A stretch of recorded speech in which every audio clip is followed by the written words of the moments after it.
It's time for the Ravagers to rise once again to glory!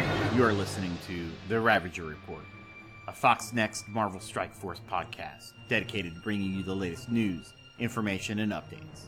With your hosts, Dorian. It is a name what strikes fear into the hearts of anyone what hears it! And Hebrew Hammer. I'm Mary Poppins, y'all! Hello and welcome to episode 50 of the Ravager Report. I am, as always, your host, Dorian, and with me is the honorary Hebrew Hammer. Hebrew, how you doing tonight? I'm feeling honored. Yeah, you should. You're honorary. That's right. Yeah. Best. So, episode 50, man. We are halfway to 100. Congratulations. It's a Oh, milestone. that's what. Yeah, okay. All right. Yeah. Yeah, that's a good one. 50. Yeah. For It's, sure. you know, we had Congratulations our... to you too. Yeah, I mean, we had our anniversary a few weeks ago, and now we've got the 50th. Mm-hmm. And we're actually coming up on a year of Podbean here in like 10 days. So it's a good time. It's a great time. Yeah, for sure.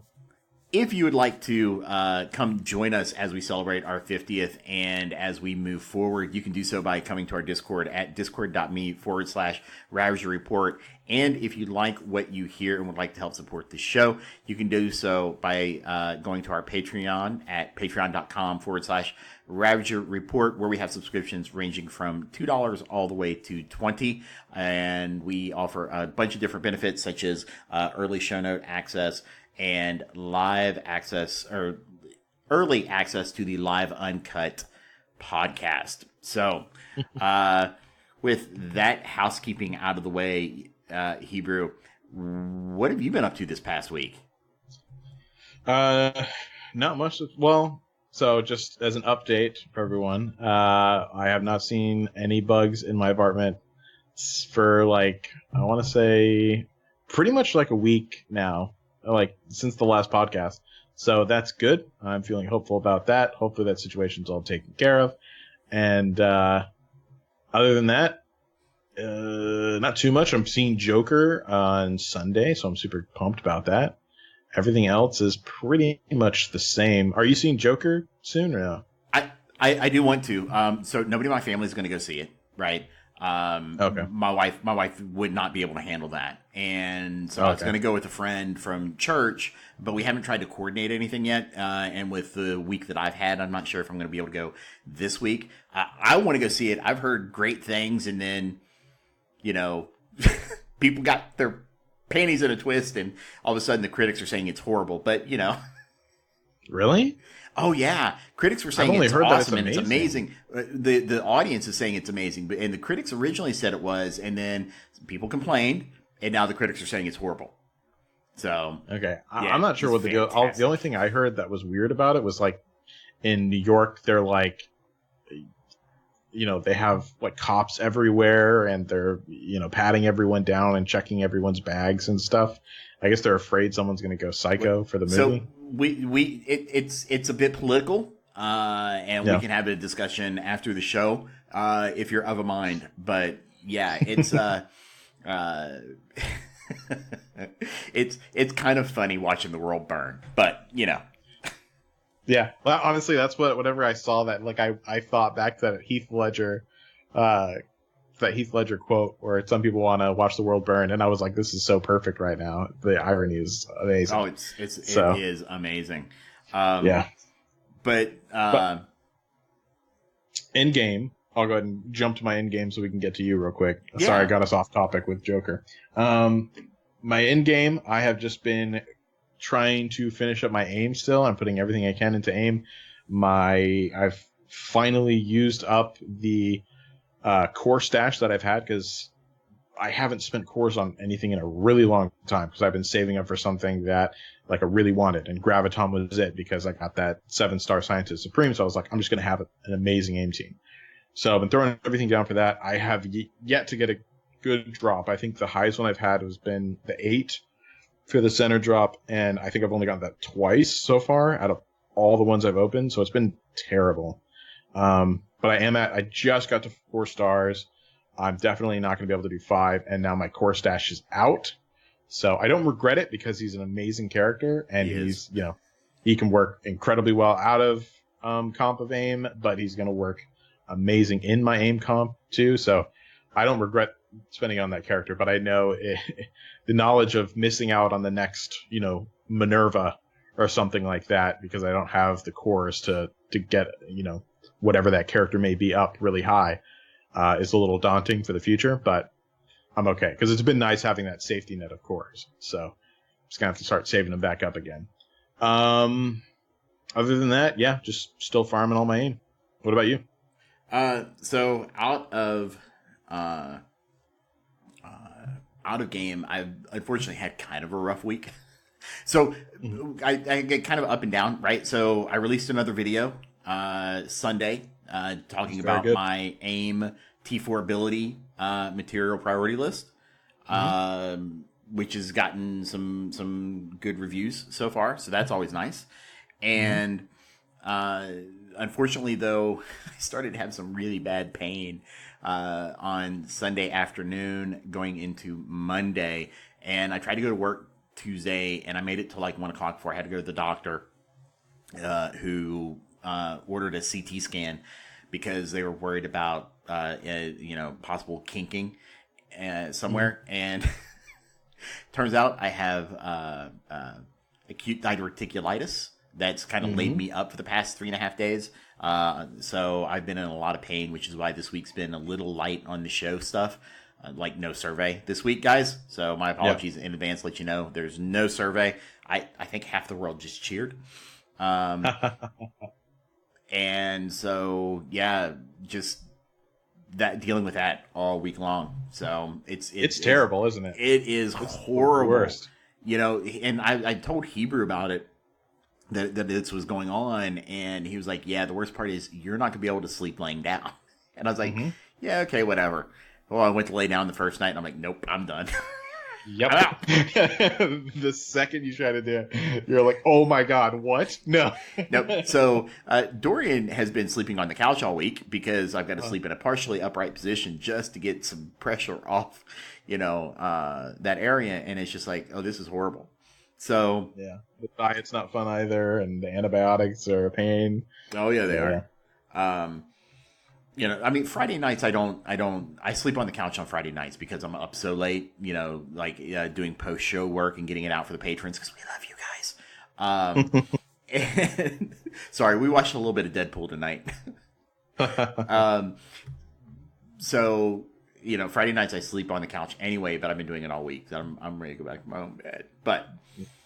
And Captain Murdoch, thank you for your offer. I probably will. I'm actually looking for somebody that may be willing to take over the survey duty and getting it out there. So, I hate you, Evan, just a little bit. Evan made a comment in chat of, you guys have been doing the show for so long, your medical symptoms are in sync. So, yeah. Back to life. Wait, that's not in sync.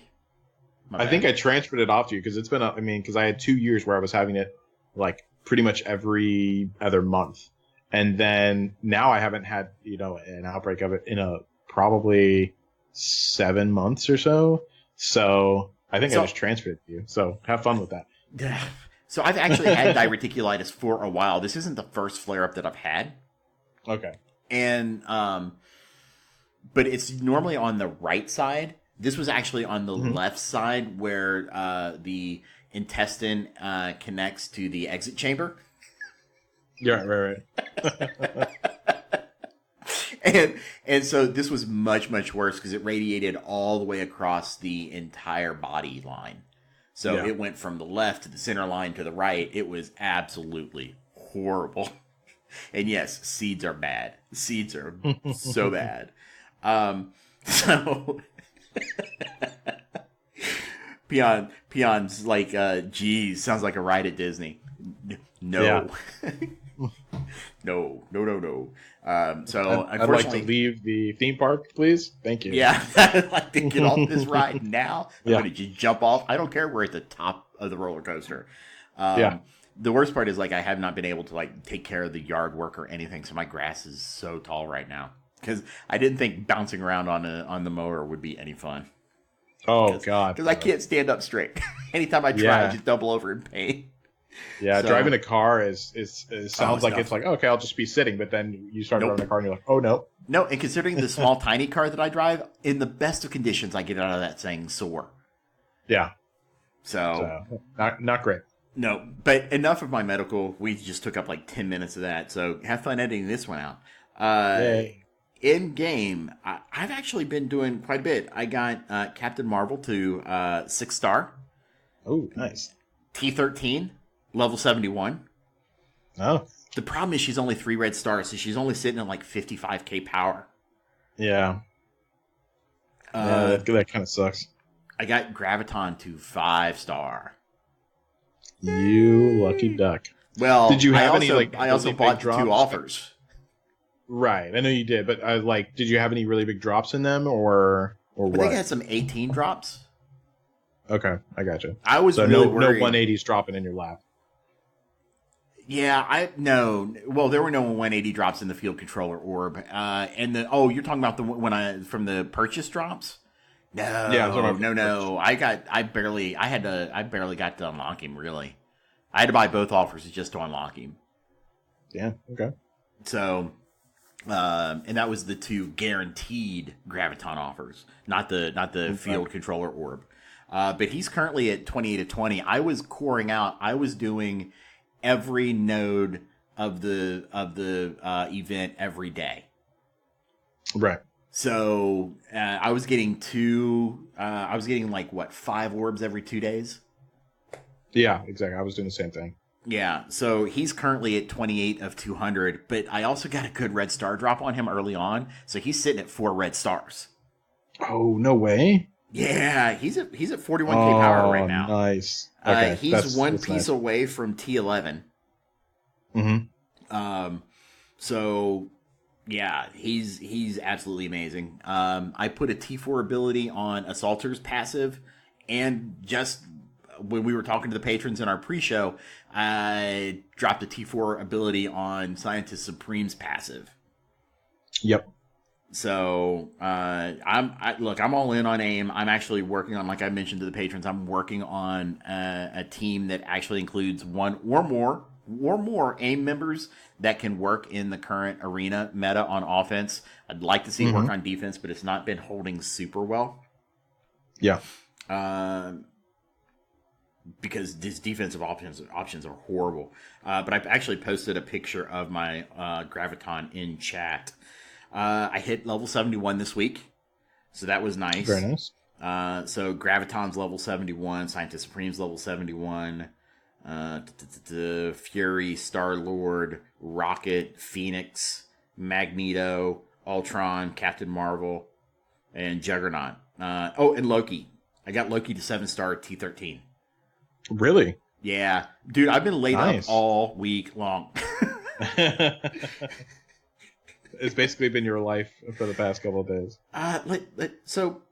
Let's see. Last 7 days, Strike Force. Just in the last 7 days, 17 hours, 18 minutes. 17 hours? Yeah, Damn. yeah, Yeah, you are spending some time. yeah. But when you're laid up and you're just watching, you're catching up. Got Netflix back, so I've been catching up on Arrowverse. Yeah. So I'm up through season 4. I just did the crossover from season 4. Okay. I had It to only binge gets worse watch from there. Supergirl for a day and a half and a little I couldn't SJW'd do out, but I'm so virtue signaled right now. It's crazy. You know what's funny though about the time that you spent in the game? It's times like that whenever you are sick and you can't really do anything and you can't move or anything like that you become thankful for this game having something to do that takes up so much time. Yeah, the problem is You know I what have I to mean? find things to do sometimes. Really? You actually have Yeah. to find things to do? Go Blitz. Oh God, I still can't bring myself to do it too much. I did, but not a whole ton. Really? Yeah, I mean, I think I got like 1.4 in the last blitz. Really? without spending cores or without spending refreshes because I want the gold. Give me the gold. Dang. Yeah, that's good. What else? There's actually quite a bit this week. Big week. Yeah. One thing was for sure we know a little bit more about the ISO 8, the test servers. We do know about the test servers. We'll talk about that a bit. We'll talk about the fact that they have released test servers a little bit later in the show when we get to the news. Mm-hmm. Which I thought you were struggling to remember what was in store for the news this time. No, we just haven't gotten to the news section yet. Okay, I was looking at everybody comparing time spent in game, and then somebody not realizing that there were Smallville characters in Arrowverse. Yeah. So that's me. I did not realize that they were doing a crossover with Smallville. Well, Erica Durance is in Supergirl. Oh, I watched like 2 episodes of Supergirl and couldn't. Yeah, that's probably not a bad thing. You saved a lot of brain cells, but I doubt it's that. But certainly was not for me. No, it's that bad, dude. Oh, really? No, not really. But yeah, Erica Durance is in Supergirl. She is Kara's mom. So. Okay. Oh, yeah. Let's see. Boy, yeah, that's like I said, been a busy weekend game. I got a lot done, but I think I covered pretty much all of it. Yeah. So let's move on, shall we? Let's do it. Yeah, because not too bad. We're only like 17 minutes in. That's not horrible for us. I mean, it's not great, but it's not the worst that we've done so far. That's for sure. No, it's definitely not. So I'm pretty sure there's like one show where we had like 45-minute intro somehow. And look, people come for that, right? And before we get too late into the season, although I guess maybe for the North, I gotta. You now have your Roach Watch 2019. So not a segment I want. Roach Watch 2019. It's terrible. But I am going to have to do a final Rose Watch at some point because people need to know how to prepare the roses for winter. Ah, there you go. So, are you making that today, or is that going to be a next time thing? You know what? We don't have the survey, so let's do it today. I should. You're going to cut it out, aren't you? Sure. We'll see what I do. So, as we get into the end of the season, guys, one of the important things to watch out for. So, this is Rose Watch, and if you want to skip the next, little bit, just be my guest. But just giving you a fair warning that that's coming up. So, what you want to do as we prepare for winter, stop pinching the heads off of the roses, the hips. Keep the hips on there. Stop feeding your plants.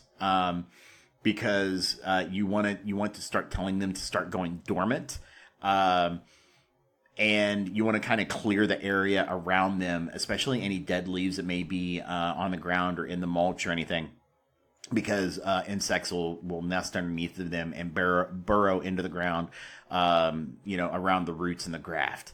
As you get your first frost. Once you get your first frost, water them really good because your plants are going to need water to get through the winter. And then just heap some mulch around the graft. They say about 10 to 12 inches. You can probably wait till your good first hard freeze for that. But just put, some, like 10 to 12 inches of mulch, new mulch, around the graft. Make sure it's covered and secured and has enough, mounding and warmth around it.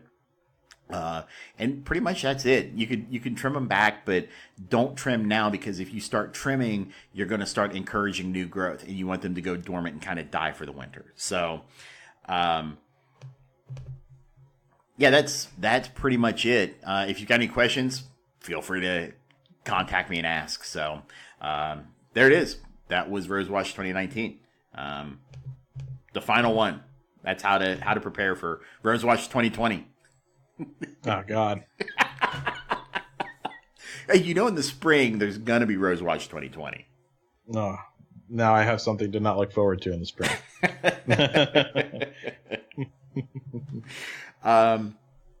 All right. So let's move into the news. So, like I mentioned earlier, we do not have a survey this week. My apologies with my not feeling well. So, but we do have quite a bit of news. Hebrew. Yeah. Did you know your favorite Spirit of Vengeance was coming to the game? Yes, I did. I heard that he was coming, Mr. Ghost Rider, and I am absolutely ecstatic about it. I cannot wait for him to come. This has been something I've been waiting for, like, forever. He's one of the. I mean, granted, I don't know many characters, but this is one I don't know if feel like I was too young to know if this movie was actually good or not. But I really enjoyed the first Ghost Rider with Nick Cage, and ever since then I think that he's like a total badass. And so whenever I heard he's coming, I was like, oh yeah, time for some Ghost Rider. He is an utter BA. I'm going to reserve judgment. I'm excited for the character himself, but much like Coulson, I'm going to kind of reserve judgment here because it depends on what they do with him, right? It's just they better let me play him. They better let me play him. Look, Coulson has a great kit. Coulson will be the best character you never play, is what it boils down to. I think that was one thing that I did not think of last episode. And that's why whenever we started talking about it, I was like, you know what? You're right. That does suck. We'll never get to play it. And I think you're right. That's something that they need to pay attention to. I was looking back over his kit. He's got some utility on offense because his special, the EMP punch, if you take that up to you drop a T4 on it, right? So you take it up to like level 5. Mm-hmm. No, I'm sorry, that's a special, level 7. If you take it up to level 7, it will clear all positive effects from all enemies. Mm-hmm. And that is not dependent on him being on war defense. So there is some utility outside of war defense for him, but I just don't see him making Shield that much better in any game mode, especially raids, to make it worth the investment. So look, I love the character. I love the actor. I'm a Coulson fan, but I don't think that they really did him justice as far as a character kit. And how his ultimate cannot be, so that's what it does? I just don't know how that cannot be. Yeah. No, I argued the same thing last week. I think that he has some viability outside of arena defense, but the bottom line is that you're going to want to put him on arena defense. I'm sorry, not arena. War defense. Right. I'm sorry, war defense. Yeah, so you're going to want to put him on war defense. So even though he does have, some viability outside of that, it's never going to be optimum. So no, it's really not. But we digress. And we go from the Ghost Rider announcement, and we actually got a game mailed today talking about the event that's coming called the Highway to Halloween, which is a nice play. I like that. Well done. Kudos, Fox Next. Commander, Ghost Rider is en route to the upcoming Highway to Halloween event. Make enemies pay for attacking your squad with his vengeful abilities. He's a supernatural brawler mystic. He avenges allied death by attacking their killers. He stacks bleed, and he boosts supernatural allies. Add Ghost Rider to your squad in the upcoming Highway to Halloween event. Engage in blitz battles and hit milestones to earn Jack-O-Lantern Orb fragments. The Jack-O-Lantern Orb will contain select event characters and features Ghost Rider at a higher drop rate. Don't miss your chance at recruiting the Brimstone Brawler. So, a couple of things here. Mm-hmm. Well, before I go, Hebrew, what are your thoughts? Well, I saw like did you see the little promo video on him? No. Okay, well, there was a little promo video on him by him and Elsa, I think. Was it Elsa Bloodstone? Elsa Bloodstone, right? Is the... Yeah. Have they confirmed she's coming to the game? Yeah. Yeah, Okay. they have. She's also, if I remember correctly, she's also in the thing. But regardless, they at least mention her in the video if she's not shown. So, but yeah, he looks really cool. The animations on him look really nice. I think it's interesting that he's going to be with. It makes sense that he's going to be with Supernaturals, but I'm curious to see if he's going to be pigeonholed there. You know what I mean?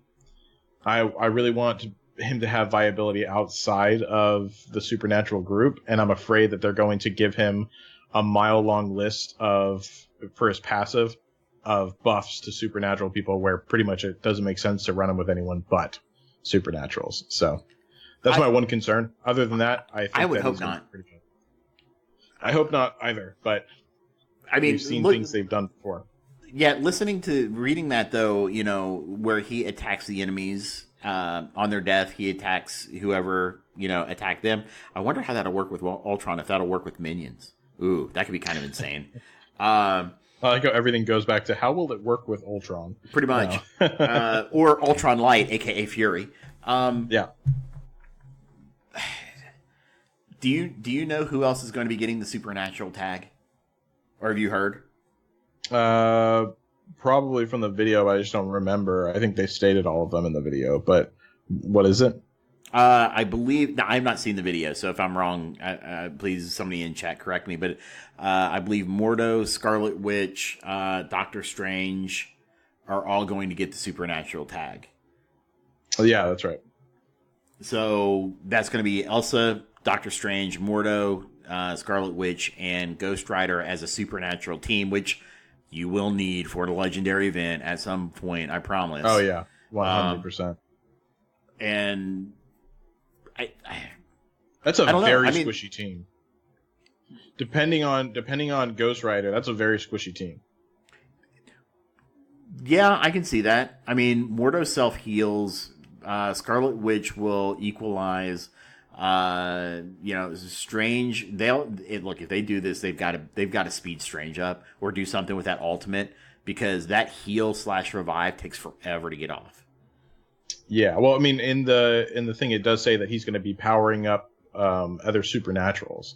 That's why I said I'm afraid that he's going to be put into the Supernatural niche area. But yeah, I just if I'm correct, I don't remember what Elsa is, but I'm sure she's not a tank. But there's no tank on there, so assumingly there's no taunt, and that could get a little dangerous. It can. I'm starting to find that on offensive teams, though, I run less and less tanks. In Arena, I don't run a tank in Arena anymore. I'm like, meh. Is something. Mm-hmm. So yeah, it's just in every normal comp that we see them packaged together, there's usually a tank of some kind. Right. And I don't quite see that here. But people are bringing up some points in chat that they do have a lot of debuffs based on basically buying time and But that's a lot. That's a lot of Mordo, really. Yeah, it really is. I mean, those blinds are devastating. But that's also basically we're also going into. I mean, right now we have one of the biggest free-to-play teams out there right now that can counter anything like Mordo. Right. So, I hope that they don't get basically screwed right at the get-go. I don't imagine that they would, because they're pretty good at giving a team a little bit of time to shine, at least before it gets countered. But I don't know. Yeah, I don't know either. There's just a lot of question marks. Here's my problem, right? And look, I'm excited Ghost Rider's coming to the game. I got to see more about his kit and his abilities to really be able to say, "Oh God, yeah, you gotta get this guy," like you should have with Graviton. Not you specifically, but anybody, if you're listening and you didn't get Graviton, oof, I'm sorry. That's not just my aim bias talking, but. They're announcing new characters, and then he's not even given us characters that they've already announced. You're so right. That is 100% true. I mean, come on, guys. You've promised us characters for a long time, and we still don't see them, right? Cyclops is Loki 2.0. Fast. Yeah. So they're trying to do too much. I'd rather see them take some time, rebalance some teams like, I don't know, the OG Avengers, and do something with what we currently have rather than keeping. Here's my problem, right? And I do not believe this is a developer decision. I think this is a suit moneymaker decision of if we keep throwing characters at them, they've got to keep spending to get the characters. Yeah, I fully agree. I think that is a strategy that is purposely there. You throw so much stuff at them that they don't know what to spend their money on, so they end up spending more money to be able to spend on them all. Right. And it's not good for the longevity of the game, but it's, it makes it a little frustrating. It makes it frustrating from a player standpoint for us. Yeah, that's what I mean. But from a company standpoint, they're raking in the money. I mean, it's just continuing bad practices from Foxnext from a money making decision standpoint. But I mean, what are you going to do? I mean, you just oof. Yeah, I mean, there's not much that you can change about that, but yeah, I totally understand where you're coming from. Yeah, so, but it looks like that to get him, you're gonna have to blitz.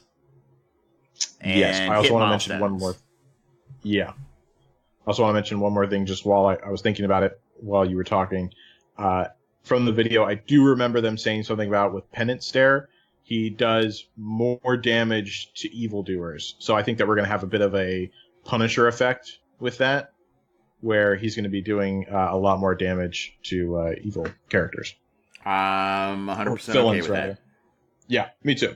100%. But yeah, so that's something that's probably coming to the Penance there. Yeah, because that is thematically awesome.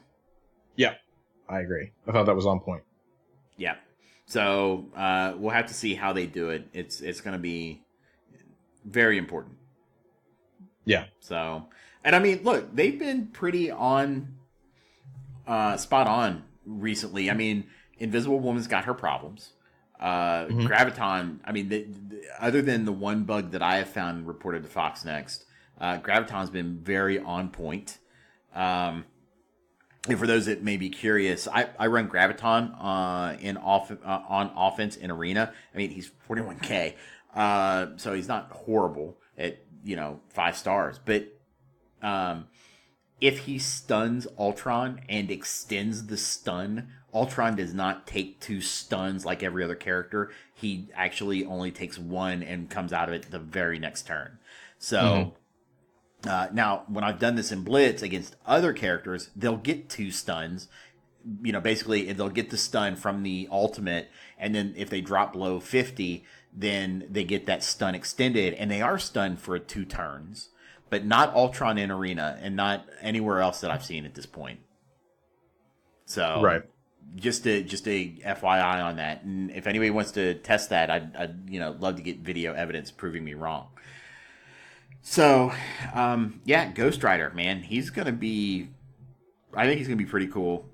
He's definitely gonna go up against villains, and I think we're gonna see the rise of some supernatural stuff going forward. But we're getting Ghost Rider before we're getting Beast and Hela, who were kind of announced at the last update. And yeah, Cyclops is still don't on the forget list Cyclops. somewhere, I mean, he who shall not be named, the one-eyed one. But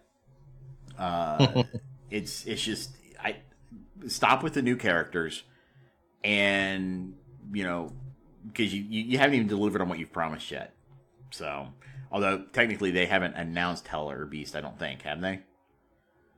Officially, I don't think so. Right, they just appeared on the loading screen. So, but lines are getting blurred. Lines are getting blurred though with content creators. What they hear that because they are like officially recognized by MSF, and then they also give spoilers, as do we. So it's. I think for the audience, it's probably like lines get blurred sometimes on if something's official or not. Even for me, I feel like that sometimes. So yeah, I think that content creators, we as content creators, I think this goes for all of us, need to do a better job of specifying. Hey, look, this is official. We know this is coming.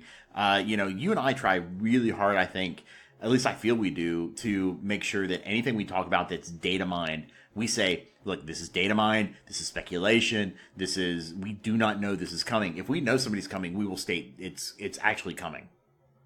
Yeah. Yeah, I like what Wolver here said. It's officially official that we officially don't know it's officially coming to the official game. That's exactly what it feels like, yeah. Pretty much. So, they need to kind of back off a little bit on the character cadence, I think, and maybe bring out the characters that you've already kind of promised. Though, with their Blitz cycle, they could technically bring out a character once every 2 weeks. Yeah. Oh, God, that would be horrible. I would really not want to see that. It's just it's just a shame that Blitz is one of the main ways that they release characters, and it's become so tedious for me to do that I would rather not Blitz than get the character. And in most cases, I agree with you. The thing is, though, with the Blitz rework, it's relatively easy to get kind of high in Blitz now with decent teams. It's easier. I would It is agree easier. With. I mean, the rework had brought along its own issues, but it did. It's still dealing with them. I mean, we can't get anything without issues. We know that. But this is why we can't have anything nice. FoxNext keeps breaking it. Exactly. But yeah, I mean, you're right. It did get a little easier to stack up those points and get to that milestone and chill area. Yeah, and that honestly, I mean, look, I'm happy getting 1.4, 1.8, and I blitz harder, to help out the Alliance. Especially with the Coulson milestones, even though it doesn't honestly make a difference. But, I mean, let's be honest. I think the rough calculations are, somewhere between 30 and 50 days, to unlock Coulson. And how many people actually think that milestone is going to be around that long? Yeah, that's true. I mean, it's possible, but I really, really doubt it. I'm sorry. It's 54 days in game. Oh, nice. I missed that somehow. It showed up apparently in game. Oh, the event is 54 days. I'm sorry. It wasn't announced apparently, but it's there. Okay. That's a good amount of time though. That is a good amount of time. That is more than I thought. Yeah, that wasn't announced and stuff, but so people will be able to unlock the greatest character you'll ever play. Trademark pending. So, yep. Let's see. Moving on. Oh, we got a dev blog today. That's right. We did. So some interesting news on it. Yeah. Let's see. Do you want to do the ISO one or the other one first? Let's start with the older one and move our way up. So okay, so ISO. Yeah, let's do ISO. So there is a closed beta playtest looking into ISO 8. Nearly 100 players have been given access to a closed server to help us test the feature and provide feedback. During this playtest, which will likely last 2 weeks, those players are going to be asked not to publicly discuss the details of the feature, as many of those details are still in flux, and many won't be finalized until after we get and review their feedback. The ISO 8 feature is a crafting and enhancement system for individual characters that grants improvements to their stats. This feature will mark the beginning of your ability to customize the characters in your roster and choose which stats on them you want to further improve, such as damage, health, armor, focus, and resistance.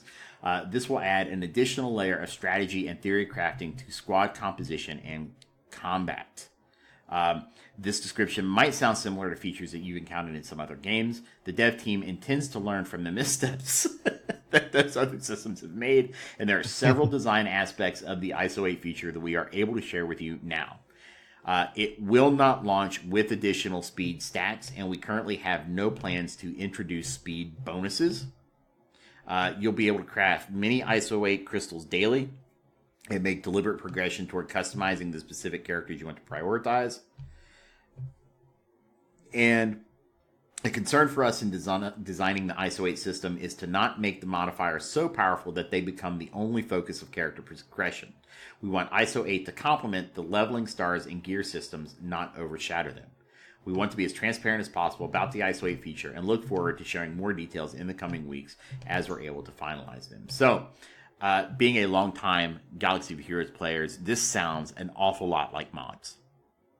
Yeah, That's really what, and there's a direct call out here. They intend to learn from the missteps that those other systems have made. That is a direct slap in the face to Galaxy of Heroes mods, and well done, Fox Next. Well done. Yeah. A little bit of shade coming out in your blog posts. I appreciate it, and I think it's great. Hebrew, what do you think about ISO 8? I mean, there's some good things I see and some bad things I see, and so this is coming from someone who minimally played Galaxy of Heroes, so I never had the issues that you guys experienced because I was not on a competitive level and I was totally isolated from everyone else that played the game. As in, like, I didn't communicate with anyone else outside my alliance, which I barely communicated with. So, I personally enjoy customization of anything. Like, I like customizing stuff. So, the idea of this is interesting to me. That being said, I know speed was a huge issue, apparently, for Galaxy of Heroes, and they're obviously referencing them, as you said. Right, exactly. What bothers me is the language that they said that it will not launch with additional speed sets, and we currently don't have plans to introduce it. They didn't flat out say we'll never do speed. Right. And which I never expected them to say that. Fox Next is not going to pigeonhole themselves anymore. Exactly. Like, I don't necessarily think that means, like, oh, it's going to come eventually. They're just acting like they're not going to do it now.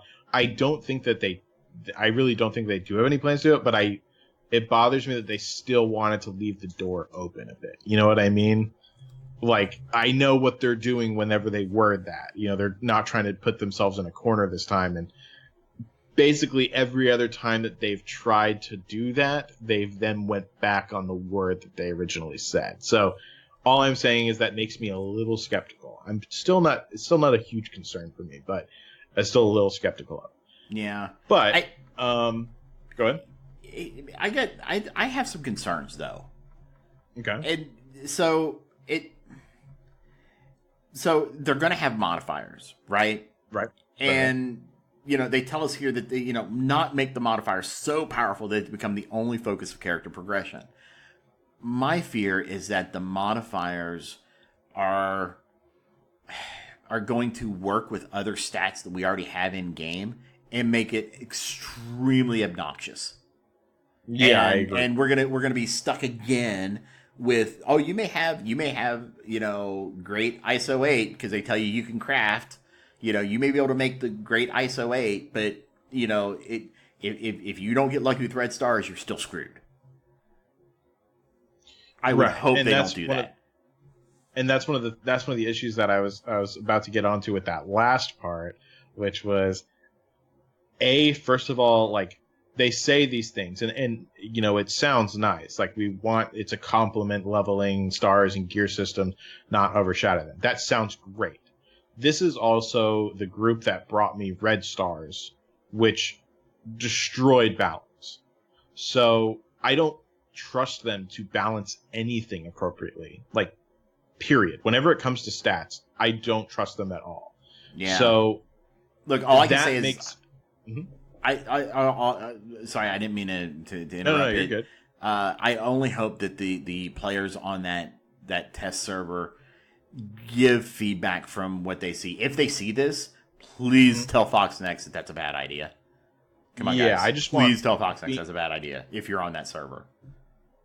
Yeah, I want them to be hypercritical of it, because this is something that could very easily, considering all of the percentage increases that we have in this game, the systems that give percentage increases, the way that it's calculated with this now could be incredibly difficult to contain if someone really invested in a character. So, and especially with the type of character and with some of the characters that we have that can go real crazy. So it's just, there's so many different balancing acts, and they're terrible at balancing acts to begin with, and adding in something that, from the rumors I hear about the potential of the increase of stat percentage, could be ridiculous when combined with other things. It makes me really, really, really nervous. So I hope that they actually pay attention to the mistakes that they have done before, and this comes out perfect. But I am fully aware that MSF has never launched anything perfect. So Right. and that's still putting it nicely. That's putting it so nicely. Here's what I would like to see. I would like to see a reworking of the stat bonuses that we already have in game to, work with ISO 8 because, like I said, they're going to make modifiers, which I'm sure they're going to do. Look, if they do base, that would be fantastic. But I'm positive that they're going to wind up doing percentage based increases. Exactly. Yeah. And what they need to do is they need to stop. What they have right now are multiplicative stat increases. We need flat. We need flat. But I think that the stat increases should start to be additive, right? So your stat increases. So red stars add 75%, and if you max out Stark Tech, you get 25%, right? Well, that shouldn't be 75 or 25 and 75, depending on which one they calculate first. It shouldn't be 75 of the 25 or 25 of the 75. The 25 and the 75 should add together to 100%, and that's it. Right. I got you. I think that it would be even safer if they worked with flat stat increases. It would be nice. The problem is that you've already introduced a system with red stars that I think if they do it, they should do it. The stat increases have to be after red star calculations. I agree. Because even if you add even 100, let's say you add 100 health, right? And you get a 75% increase because it's on a 7 red star character. That's 750 health. If they calculate a base stat before they calculate red stars. So I don't know. I just, like I said, I want whoever's in this to give them good feedback and kind of and really, really, really try to encourage them to think about this and go as in depth as possible. Right. No, I agree. I think that they need to figure out a system that works best, but I do think that considering red stars is the biggest, at least as of right now, percentage increase, I think that it should be added afterwards just to keep them from anything going too crazy. Well, even then, I mean, that would be insane. I mean, think about this. Okay, let's go back to the we're going to use just flat numbers. Let's say a character has 1,000 health and they get a 75% increase from 7 red stars. So now they're really at 8,500 health. Right? And let's say they get another 10% from mods. I'm sorry, ISO 8. I mean, depending on where they calculate that in, it gets to be a little wonky. So I don't know. I don't want them to rush this. And when they say 2 weeks, I'm like, come on, guys. Yeah. Come on. Look, your quality control is not the best on the planet. So let's take our time with this before we just utterly destroy the game. Because when mods dropped in Galaxy of Heroes, there was pandemonium for weeks. Yeah. And there was patches and updates because they came out so powerful and they were kind of really screwing up the game. And it's absolutely crazy and insane. But you know what we're going to get next? We're going to get something like relics. Yeah. You don't know what I'm talking about, do you? I thought I did. Are you talking about from Arena? No. Galaxy of Heroes recently introduced a new leveling metric called relics. So instead of getting stars, you get these relics that you have to rank up, and they increase your stats by. They're basically Galaxy of Heroes answer to red stars, but they're more targeted and non-random. You can work on specific ones. Oh, okay. I thought you were talking about AFK Arena's relics. No. Okay, gotcha. I don't play that game, man. Well, I know. Well, you did, but I thought that was like an actual pretty fair system, so I thought you were talking about those. I was like, okay. You said Fox Next fair system in the same sentence, or at least implied it. Silly me. Silly you. Oh, silly Hebrew. That doesn't sound right. Yeah. Well, either way, I hope it comes out right. I'm very concerned given history of Fox Next and balancing things. So Yes. we'll see. Yes, very much so. And I just want to remind our listeners, if there's any topic of conversation that you would like to chime in on, feel free to send Hebrew or myself a message, or ping us in the call-in request line and let us know that you have a question about a segment that we're working on, and get yourself on the show. And we will take your questions and basically call in live. So that's something we do now. And we're the only ones that do that. Fantastic. Let's see. So, Hebrew, was there anything else about ISO 8 that you wanted to discuss? No. That's about it. All right.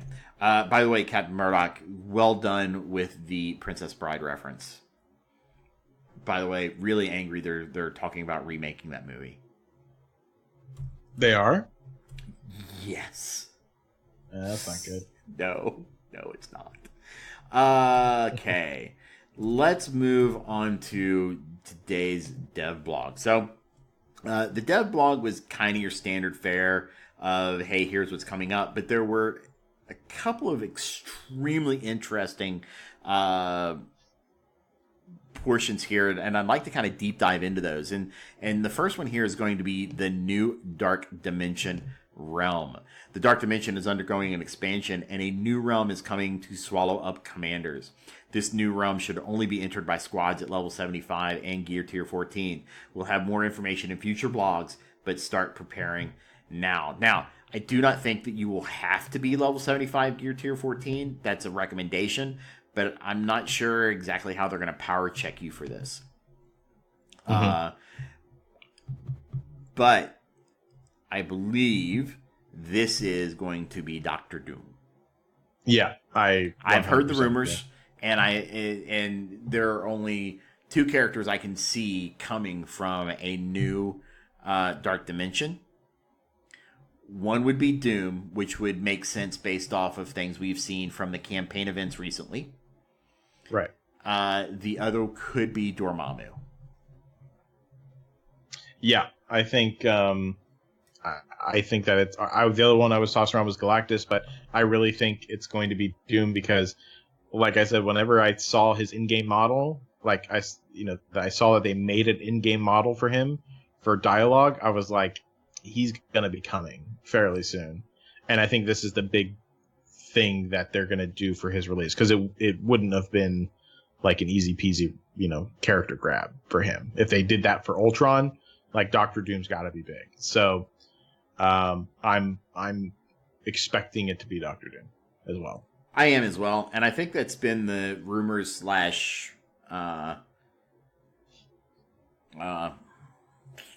data mine.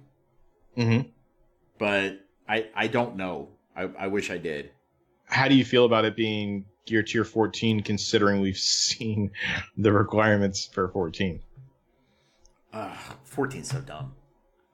I mean, 14 just doesn't make a lot of sense to me. Like, I'm not happy they decided to just start introducing new gear, by the way. For example, Graviton. Thanks for that shafting. That only shows up in the supply store. It is purple gear. And I'm like, only purple gear that only shows up? Oh my goodness. It doesn't make me happy. Because just going from 13 to 14 requires double what you had plus new gear. Right. And I'm just like, that's insanely stupid. Yeah, I mean, it's a really daunting thing whenever I see the amount I need for those numbers. We're not getting more campaign to help out with the things that I already need help with. So I don't know. I don't feel great about it. I just know that it's going to be a long journey before I get there. And I'm assuming that they're doing this that way they don't have to have another gear increase or level increase for a really long time. but it just seems so high right now. Yeah, it really does. Yeah, maybe I'll feel differently in a while as they hopefully come up with more accessible ways to get these things. But right now, it feels bad. It's going to be a really long journey. So, and I'll be honest with you. You know, for those of you that listened to my interview with Jason Bender, who is the creative director of FoxNext, I specifically asked about the economy, and there were a couple of things he said in there that really bothered me. And I just didn't have time to explore it more in depth with him. But, you know, he kind of made the comment, if I remember correctly, about they just just guess and then adjust things based off of what people need and how they need it. And for those of you that are interested, you can find that on our Podbean website, or go back through the playlists of your favorite podcast app and find the Jason Bender interview. And it's towards the end. But I'm kind of like, that's not how you run an economy in an online, basically gotcha game. right. And you don't just go, I think this, you know what, we're going to throw this out at 0.18% chance of drop rate, and we'll see what happens. Yeah. Right? Because, and especially go, and then we'll just take a data spectrum across the entire player base. Because if you have 1 million players at a 0.18% chance drop rate, a lot of players are getting that. But just not enough, right? And it's just, it's horrible. And I worry that they're not going to, we have reached a point in the game. So we're what, 18 months in now? That, at least from global launch, we're 18 month plus. It was March 28th of 2018 when it launched. March to April, okay. May to June, June to July, July to August, August to September. So we're just a little over 18 months since global launch. Feels like longer, but yeah, you're right. With everything that's happened in this game, yeah, you think? Yeah. But we have reached a point. So I'm going to take you guys down a little journey, and I'm going to talk about a game that this game's kind of parallels, and it's not a complete parallel, but it kind of parallels. Galaxy of Heroes. I see a lot of parallels between Galaxy of Heroes' first 2 years and Marvel Strike Force's first 2 years, to an extent. And one of the things that I see that's a really sharp parallel is the amount of gold available, or how you get gold. Galaxy of Heroes at least reached a point where they were like, you know what, we got to give it more frequently. And they did. They opened kind of the gold floodgates and made it much easier. And I think we've kind of reached that point with Strike Force, that it's time to open up the gold floodgates a bit. There are too many characters, and the resources are too constrained. And something's got to give. Yeah, I agree with you. So it's just, oof. They've got to release the burden of here a little bit for people to be able to participate in the game and enjoy the game. Because I'm not even a dolphin, right? I'm not even a minnow, right? I don't spend. I very rarely spend. But I drop $50 on Graviton, and it's been 2 weeks, and I've been pumping resources into him every day, and he's still only tier 10. Right. It shouldn't take you 2 weeks. It shouldn't take you a week or more to get 1 tier level. Yeah, I can agree with that. So, at least not to go from 10 to 11, because I've still got to make the 11 to 12 jump. Right. And that's going to be, I just basically got to double what I just did. So, it's absolutely insane. You're not wrong.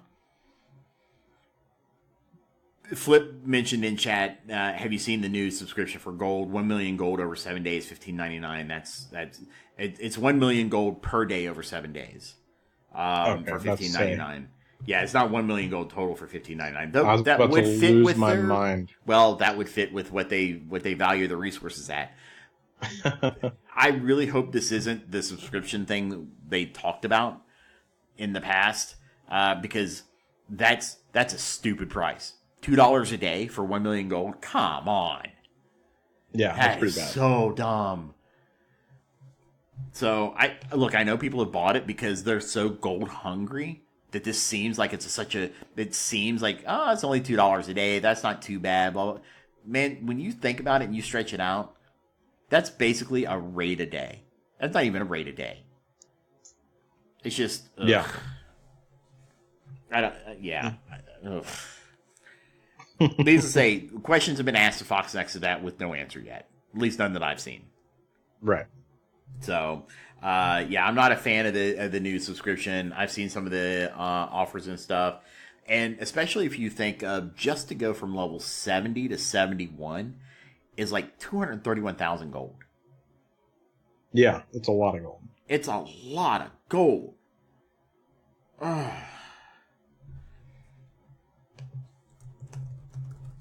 Murdoch in chat said he'd love to see a conversion of everything to Core's money. Then you can really see what offers are good deals. And I actually did that at one point. I had a breakdown at one time of roughly how much, based off of how much you spent to get X amount of cores, that basically equated to the value in game of what they considered some things to be. Like, right. For example, just to get a gold orb is 450 cores. And to get 450 cores in game is roughly $6. So they value one gold orb at $6. Yeah, that roughly. Is a ridiculous thing. It really, really is. So, of course, they never make it easy by charging cores for, what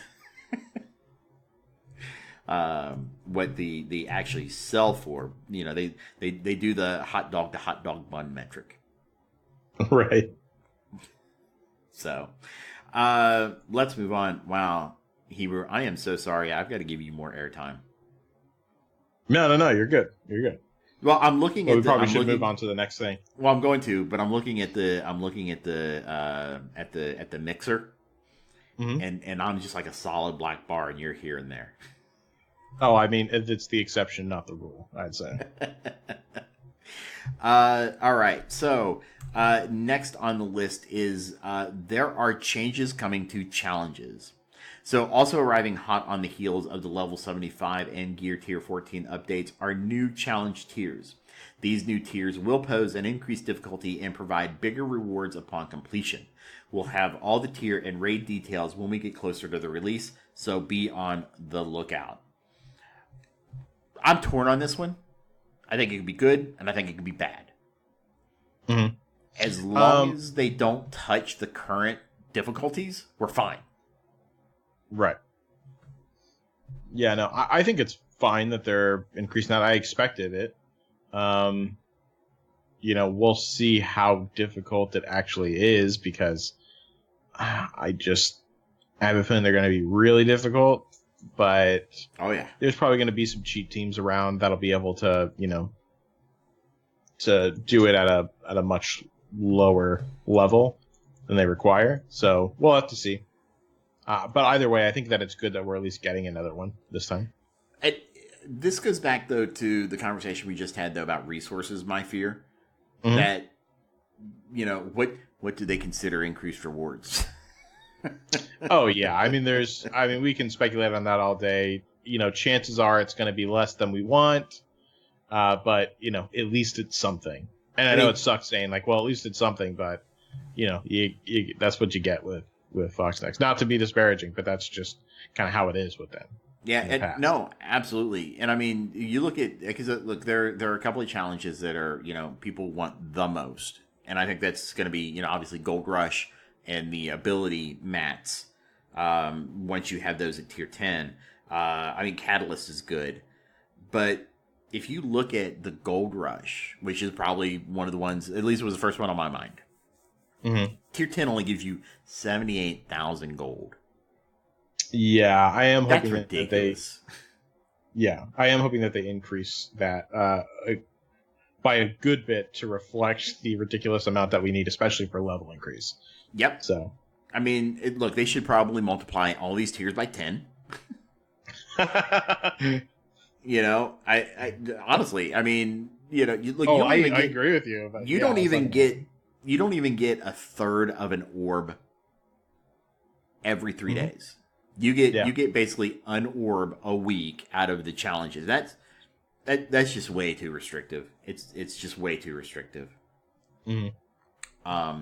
So yeah, I like the challenges. I'd like to see a new one. I've got no problem with that. I'm just worried that the difficulty per reward is going to be ridiculously stupid. Yeah, I agree. 2 superior ABCs. Yep, that sounds about right. All right. Let's see. And then one of the other big things here, the harvest calendar. You don't want to miss a day in October because our harvest calendar is out now.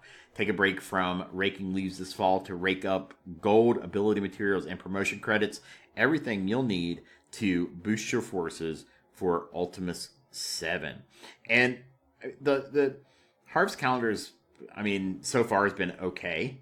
I think there was an issue with it where you actually missed a day earlier this week. Did you have that effect? I know. Did you miss day 9? I didn't have that issue. And then I think they reset it. Yeah, but I heard that, yeah. Well, I was one of those, I could not claim rewards that day. So instead of just giving us our rewards, they just reset the calendar for the next day. And made it 7 days instead of like 14. I'm like, come on, guys. That's fantastic. Whoever's running the server back there, you guys need to slap some cuffs on him and tell him to stop. All right. So Nick Fury is coming. So if you don't have your Kree ready and you're going to want to get him there, do you have the 7-star Fury? Yeah, I have the 7-star Fury. Okay. I do not. Man, I've got a 6-star and I'm okay with that. Oh, I mean, yeah, that's fine. Like, he works, very well at 6 stars too, so nothing to be upset about. Nope. He's actually one of my few 6 red star characters. Oh, you have him at 6 red stars? Oh, yeah. Wow, that's great. I am sitting only at 4 still on him. In fact, it made it hard, not really, but it made it kind of hard to replace Ultron, or replace him with Ultron. Mm-hmm. Just because, I posted a picture in the studio audience. He is so beefy. Wow. So beefy. That looks so good right now. I'm like, hey, bring on Doom. Because Fury's going to be amazing in there. And good luck. I doubt Ultron will work. Dang, I mean, that looks good. Wow, 72K. Yeah. I am upset and jealous and a whole bunch of other cocktails of emotions right now for you. Yeah, so you got a 7 red star Scientist Supreme. Yeah, I do, but I would trade that for a 7 red star Nick Fury any day of the week. No, I'm not gonna lie. I love my aim, but I would not swap out a 6 red star Fury for a 7 red star Scientist Supreme. Yeah, that would be a good question. If I would switch out the 6 for the 7, I think I still would switch out that 6 for 7 because Nick Fury's just so good and he's so versatile. And AIM is versatile too, but not as dominantly versatile as Nick Fury is. So Wolver Thor goes, what if I told you AIM could beat X-Men? Yeah, you'd have to prove it. Because I run AIM obsessively, and you're going to have to prove that. I guess he did. I want to see the stats and everything. I have heard of people beating them with AIM. I haven't seen anything for myself yet, though.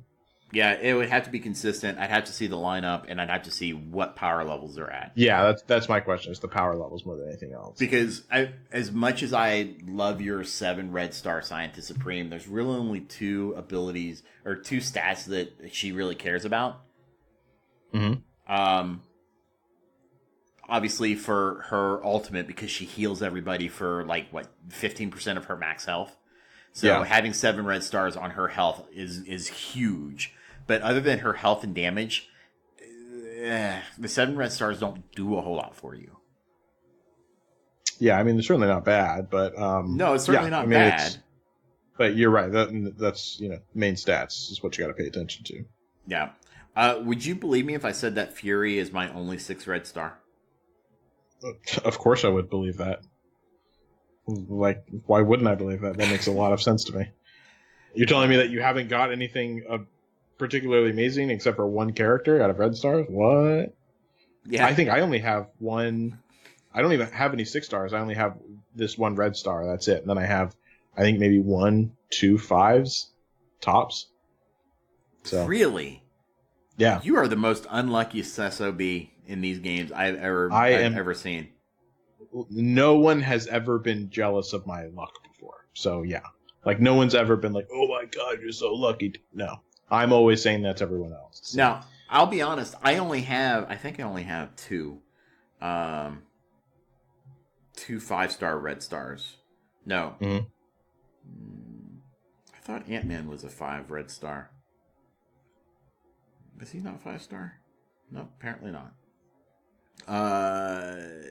But obviously Fury at 6, Star-Lord at 5, and Iron Fist at 5.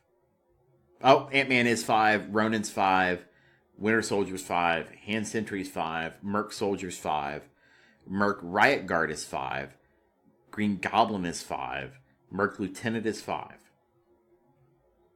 And then from there I go to 4s. right. So, yeah, that I'm not upset with my red stars on some of these guys. Yeah. So, let's see. Sorry, I was looking at chat. We're talking about the matchup right over there. Yeah, Wolverine so- Thor, but Okay, so Wolverine Thor said, "What if AIM could beat X-Men?" So let's put this into let's be honest about this right here. So it's a 307K AIM punching down to almost 30K to a 282K. it is still X-Men, X-Men. though. It is X-Men, but they're overpowered by nearly 30K with an 82K AIM monstrosity with 7 red stars, a 53K graviton, and a 60K security. Yeah, I think the biggest thing there is that 82K A monstrosity. He hits so hard. If he's at 82K, the amount of damage that he will deal out with an offense up is pretty tremendous. It is, and that monstrosity also has a T4 on his special, so he gets the offense up before he attacks. So Beforehand, yeah, exactly. that's going to be crazy insane. And here's the other thing: this was in war, so I don't think war stats show the boosts that happened at the time of the match. So that could have been, that AIM team could have also been buffed with an armory, and that X-Men team had been lowered. I don't know. But Either way, still good though. But I mean, look, Yeah, I'm happy to see AIM taking on X-Men. Don't get me wrong, but let's put it in context. Let's just don't go in a vacuum and say, "Hey, AIM beat X-Men." Well, hold your horses, Chief. let's talk about this. I don't think anyone would confidently walk into an X-Men squad with AIM. Let's put it like that. You'd have to have an ace that you're hiding. Yeah. So Yeah, absolutely. Now, Tenacious JDD, why does that name look familiar? are you thinking Tenacious D and JD as in? No, Well- I've seen this name in game before, and I can't remember where. I don't know, but we should move on to the next section. Yeah. Well, we're still in the news. Yeah, no, I Um, know. I mean, like the next a little bit. So yeah, Fury's coming. If you don't have him 7-star, hopefully you'll get him there. And hopefully, if this is your first time, you're ready for him. Good luck. And then obviously we've got the Kingpin Blitz going on now, and our next Blitz after this is going to be America Chavez. All right. Yeah. Okay. Sure. Not a character I care about. It's not bad. Nah, if you say so. She's getting a brawler, but yeah, she's nothing to write home about. Yeah,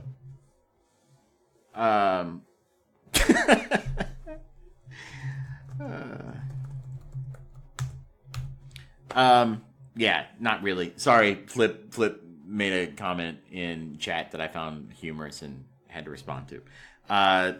Talking about another Discord server, and I'm like, I'm not even on that Discord server, so. Well, no, Evan, you're not on there for a very specific reason. All right. Oh, let's see. Wait 1 second here.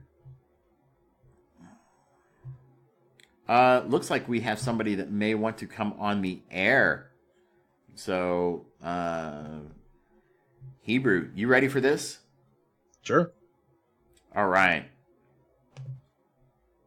This is our first time doing this, I think, right? Let me make sure the first time you did it? I did do it once with Pope. This is going to be our first time doing this, and this is going to be Captain Murdoch. Murdoch, you are on the air. Hi, can you hear me? Yes, we can. Yep. All right, so I know Wolver Thor does these videos or whatever, but I'm struggling with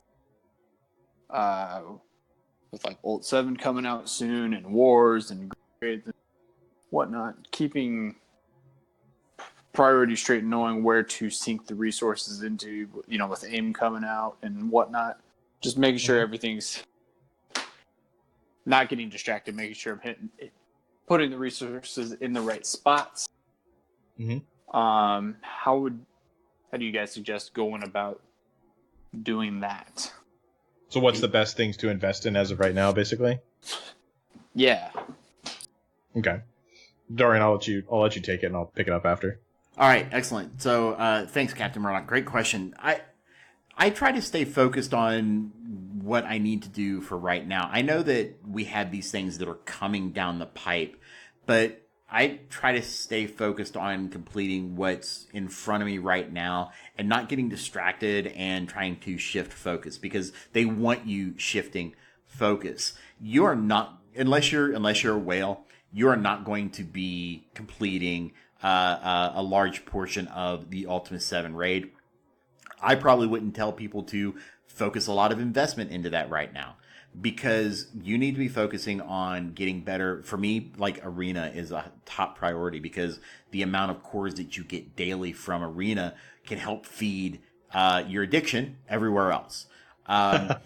It's true, right? So, cores can buy you so many things that, you need the cores, and Arena is the best place of getting free daily cores. As for resources elsewhere, I would tell people to focus on what we have right now, and we don't even know what Ultima 7 is going to be like going forward. I don't think they were happy that multiple alliances were able to 100% it, and they've already said it's coming back more difficult than ever. If you start throwing resources at people before we see the raid, they could very well be wasted. For example, I have a very strong feeling they're going to make it so that Minerva is basically castrated in the Ultima 7 raid. Yeah, I agree. And so if you try to get her to, level 75 T14, you're going to be highly disappointed. I guarantee you they're going to make Minerva castrated for the new Dark Dimension mode, because she makes Ultron much easier to get. Mm-hmm. And so, I would tell you to focus on what your current goals are. Work with your alliance, focus on your current goals, what your alliance goals are. And if your alliance is trying to prepare for Ultima 7, find out from them what that looks like. And, make sure that you fill your role within the alliance for whatever it is that your alliance has as their top priority. Yeah, are you finished up before I start? Yeah, go ahead. Okay, cool. Yeah, so for me, slightly different advice, I guess. Excuse me. In my opinion, I think that there's such huge differences between shards for Arena depending on when you started, and some of them are just like an anomaly and crazy easy, and some of them are crazy difficult. But generally speaking, the closer to the beginning that you started, the more difficult it's going to be. But to the beginning of global launch, I mean. So it's difficult, and then there's like big gaps between whenever you get to like the higher payouts. And I think that it's not too difficult to obtain like a nice area, like, because you're not going to get into like the really top unless you're spending lots of money.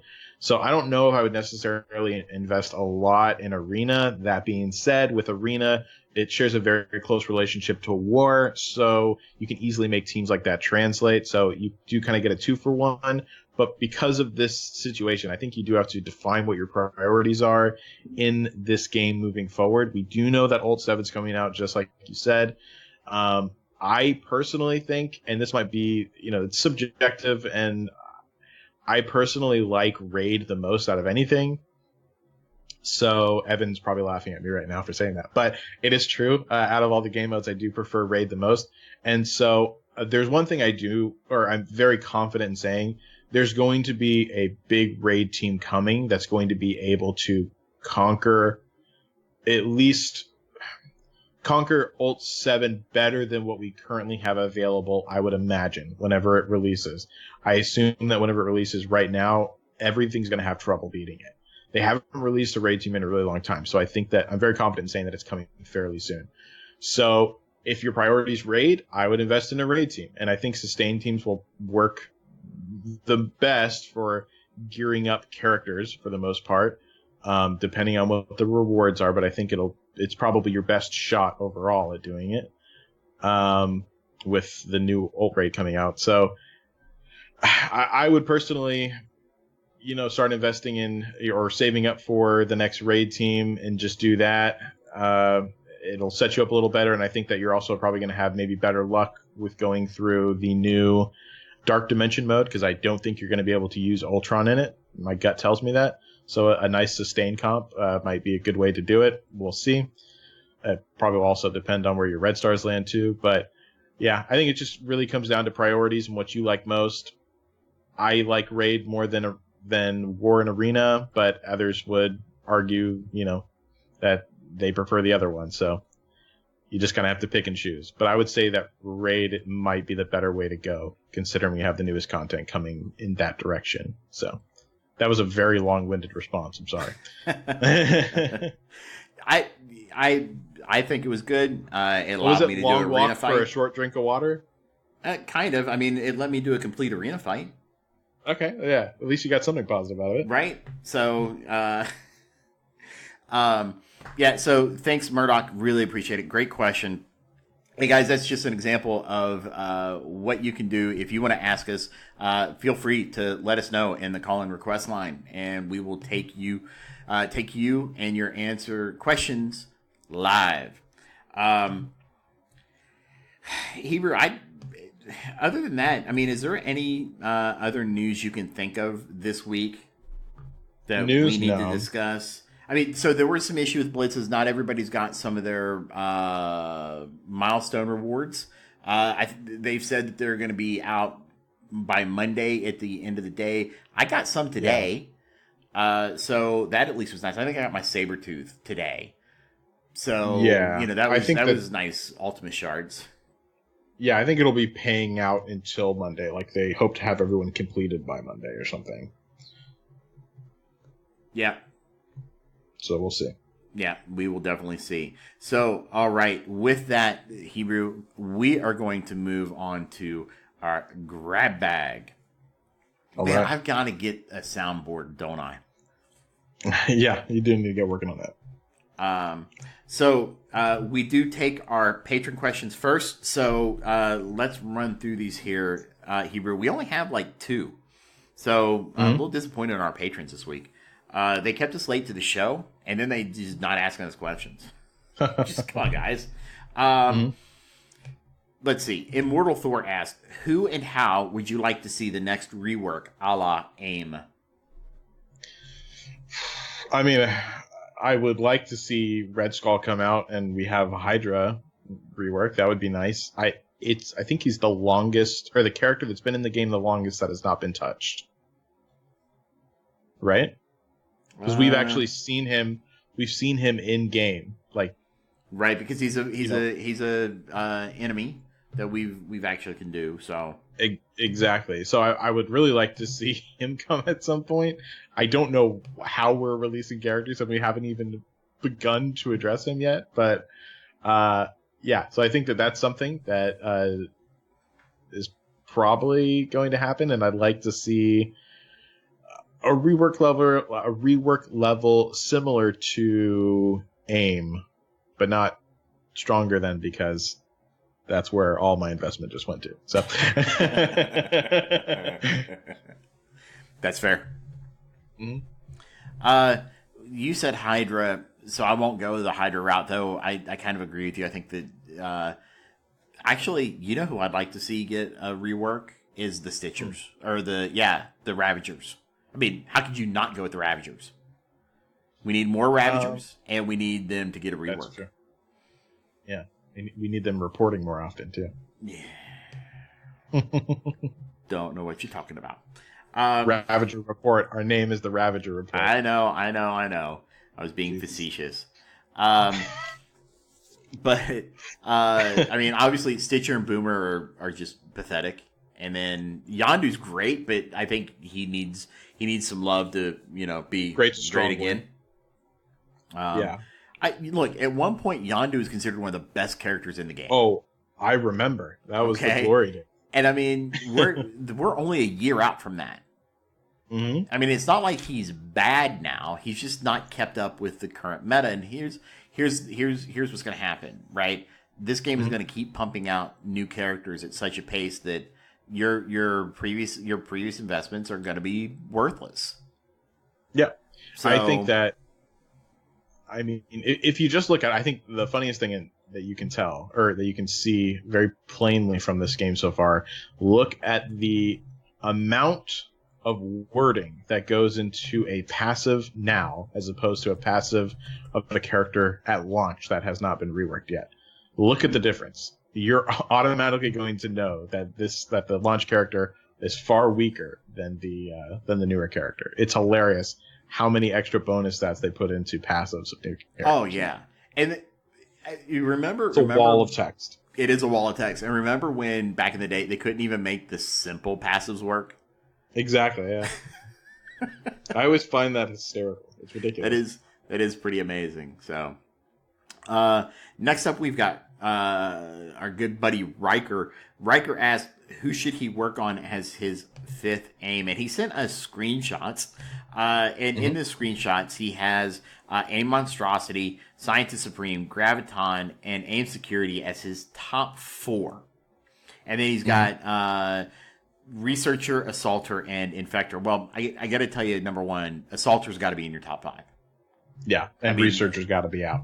Researcher's out. Forget Researcher. Okay, so let's just say Assaulter's automatically in your top 5. Researcher's out. Now, where Hebrew and I will slightly disagree, and I think it's going to be depending on game mode, is I think you take Security out and you use Assaulter and Infector. At least in Blitz and in War, that's the team that I run. I think in Raid, you want Security. And I have a feeling we're going to want Researcher when we get to the Ultimate 7. Because I think AIM may be able to do some work, depending on what we see. I think AIM will be able to do some work, but I'm still not 100% sold on needing Researcher for the sustain yet. We'll have to see. Because with Security and the sustain that's already built in, it makes it fairly easy to sustain as is. It's hard to gauge, though, because my Scientist Supreme is also pretty high. Right. So it makes it harder to gauge for myself. But just from looking at the raw text, I would say I'm not 100% convinced that I'm going to need Researcher, but I'm definitely going to experiment with it because it could end up being great. It could. It very well could. And, but here's the thing with Researcher, right? And whoever told you to do researchers T4s, pff, please. Scientist Supreme's a better healer because researcher heals like the lowest and then heals the adjacent. Yeah. It doesn't, at least Scientist Supreme heals everybody on the team. Right. And then does more on top of it by giving, negative effects to the entire opposing team. And she's going to have a 200% focus bonus. Mm. So I'm just like, Scientist Supreme with security, because I do think that 10,000 healing and adjacent is going to be crucial. Yeah. Is going to be really, really, really nice. So I think depending on game mode, you've got 6 good options. Yeah. I agree with that. I think you're going to be interchanging 2 of them depending on mode, but I think that researcher right now you can fairly just put to the side. Yeah, But you do for sure need Aim Assaulter in there, and I know we've already said that, but just to reiterate. just make sure we're 100% clear. You gotta have Assaulter. He's the battery of that team, basically. Yeah, he really, really, really is. Okay. Let's move on to our standard grab bag. Oh, wait. We actually have some of our patrons in the normal grab bag, so let's get those. Okay. Let's see. Avenue Assassin says, with only 100 tunes usable in War, should War be expanded to have 10 defenses and 10 free attacks and 5 purchasable attacks to be able to use up to 125 tunes? Oh, God. I know my answer on this one already. You want to think about it? Yeah. Okay. No. The answer is no. I'm just so hesitant to do anything with War, but I would lean more towards no as well. Sorry, you can continue, but yeah. The idea of doing it is ugh. Okay, so first of all, I struggle to get 8 attacks in a day, and Alliance is now requiring attacks and boosts. Thanks for that, Evan. But I don't want to have to gear up gear and star up every single character in my roster just to make them usable in War. Mm-hmm. That just feels oof. It just feels like way too much of an ask. I mean, I get why he's asking, but they're adding characters at such a high pace. They would have to keep increasing it every other month to keep up with the release cycle. If they increased rewards like a lot, then I would maybe agree to it. But it's have you seen? Wait. Have you seen War Leagues? Yeah. Okay. Yeah. I mean, they increased it quite a lot. I mean, we're getting 24 tickets per fight now, per enemy killed. Right, but to do even more, like with what he's talking about, because like you said, you struggle to hit eight a day.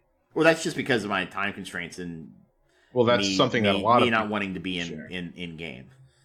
Right. Well, that's something that a lot of people share. So for me, because I share the same thing, that's why I was saying I was hesitant to do that as well. But I don't know. For me, like if you put more money on the table, basically, I would be more enticed to do that or to agree to that. But the way it currently is, with me not gaining anything more out of it, no.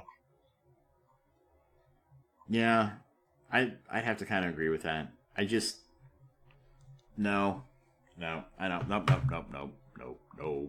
Don't increase time in game. We need things to take away time in game. Yeah. Let's see. Immortal had another question here. I believe there's an algorithm in the game that prevents you from starting up tunes. How often do you have one sitting there, one shard away, and never get it, or you're farming and need one hit of 2 shards to do it, spend a full round or even more of energy and get none? What do you think? I don't think that's true. I think that's anecdotal confirmation bias. Yeah, I'd probably have to agree with that. So yeah, it's fun to throw the tinfoil hat on, but that's I don't think that. Let's see. So Coop asks, can you suggest what T4s to upgrade for Fear the Darkness? I've got Phoenix, Colossus, Groot, Minerva, Fury, and Star-Lord. And hopefully we'll have shield security soon. Boy, thinking off the top of my head, Fury's ultimate, which will give the extra drops. The reinforcements, you definitely are going to want that because that's going to give you an extra a possible extra shield agent and increase their damage. Star-Lord, I'm trying to think. I only have, you want his passive maxed because you want to put him next to Minerva. So I would probably do Star-Lord first. And then Fury second. I don't think Minerva, you don't need a T4 for Minerva. Groot's passive T4 is, I would probably do that next. Boy, I don't know anything about Colossus. Let me take a look here real quick. Yes, I know. I have Phoenix. I don't really, because I have a 2-star Colossus. Though he has 5 red stars. Oh, and he can gear up. Oh, not anymore. Let's see. Steel Form on spawn. Because you don't, look, I'm going to be honest. You don't want to run Phoenix in Fear the Darkness. She's a one and done character in any node that you take her into. So I would not take her into Fear the Darkness unless you're willing to spend refreshes to heal her up and revive her. And if you take her out, Colossus lose a little bit. Yeah, just for general, like for Colossus, you want to put it in his passive and his ultimate if you want to invest in Colossus. Yeah, I mean, but even his passive though, I mean, that's really, to me, it feels like it's only good if you're going to be running Phoenix. Oh, I know. I'm not, well, like I'm talking like if you're running, I mean, if you have Colossus and he's one of your main characters, I'm sure they have Phoenix as well. I'm just saying, like, those are the 2 items that's like staples with him whenever you run him in a comp. So those I would assume would be the ones you'd still want to pick. Yeah. So yeah, focus on Fury, Star-Lord, and Groot. Yeah, I would agree with that. Both passives for Groot and Star-Lord, and then, I mean, everything on Fury is good, so. Let's see. So, Apostolic Pants says, resources are so scarce. I have so many characters unlocked and either not even recruited, save gold, or sitting at level 1. In a weak arena shard and maintaining top 10 with arena, and can auto U6 with his BKT or BUTT. So, I'm comfortable there. I have X-Men, Brotherhood, and Fury Shield all slightly level, but not to really powerful levels. Should I work on any of them, bump up my BUTT in anticipation of Ult 7, or work on another team? I have AIM, Fantastic Four, Wakanda, Power Armor, and Hero Brawlers all unlocked, but with no investment. Where should I put my resources? Hebrew, what do you think?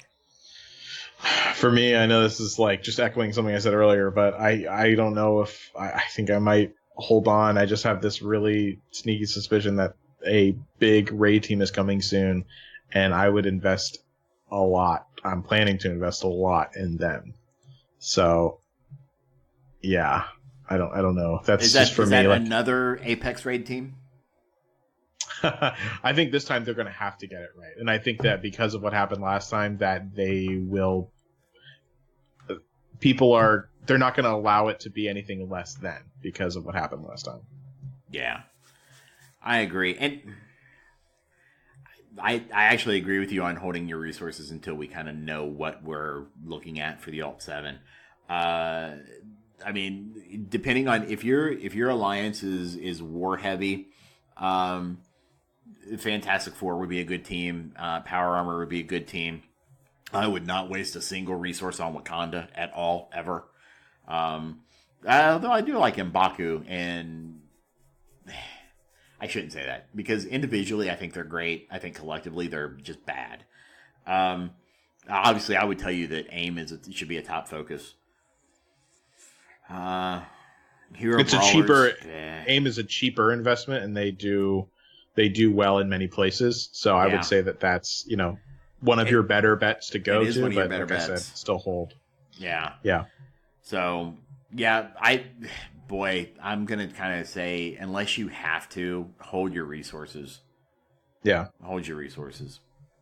Let's see. Neil Wybird Wiley. What T4s, if any, should I put into Ultron, having just unlocked him after my first run of Fear the Darkness?